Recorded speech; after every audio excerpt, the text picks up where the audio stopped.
اولین هتل یورتی دنیا در ایران. من زیبام، یه ایرانگرد، به همراه همسرم از شمال به جنوب سفر میکنیم. بعد از چندین ساعت رانندگی وسط بیابون، استان اصفهان، شهرستان انارک.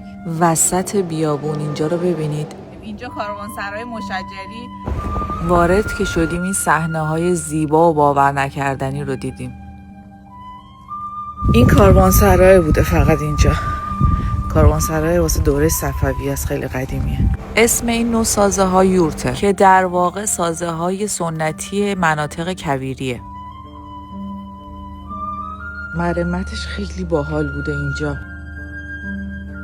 این آجرایی که میبینید اینا همه آجرای واقعی قدیمیه، مثلا دوره صفوی است. اگه بخوای کویر رو ببینی و خب تو دل کویر راحت باشی، همه چی داشته باشی، نخوای کمپ بکنی، اینجا بهترین گزینه است. همه چی، یعنی همه چی داره، کاملا مجهزه. یه آشپز فوق‌العاده و یه سالن غذاخوری بزرگ. ماه و ستاره ها به همین وضوح دیده میشن. اینجا در آرامش شب میتونید بشینید و از سکوت کویر لذت ببرید. اینم سلف سرویس صبحانه. یه همچین میز سلف سرویسی رو براتون میچینن. این اتاق ما بوده. این به اتاق ما تو کاروانسرای مشجری خوش آمدید. با هم دیگه بریم تو اتاق. کلی از این فضاها برای عکاسی هنری دارن.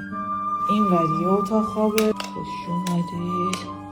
سقفشه، این سقف گنبدی است. اینجا یه حموم دستشویی داره. اونجا آشپزخونه شد. جاتون خالی، چه صبحونه‌ای بود. یه اتاق خواب دیگه هست. دوباره مستره. اینجا کسایی که اینجا اقامت دارن بهشون قلاب میدن. هر کی بتونه ماهی بگیره میتونه رایگان اونجا برای خودش نالچه کباب پس از کباب کنه و با خانواده میل بکنه.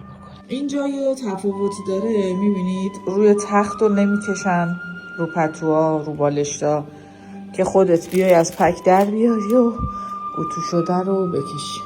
اینم رصدخونه است. یه تلسکوپ حرفه‌ای هم دارن که همین روزا نصب میشه. بهترین ویو رو هم اتاق شاهنشینشون داره. اینم شربت خونه‌شون. آخر هفته ها دیجی دارن. بعد کلی آتیشبازی دارن، مسابقات دارن، جایزه میدن.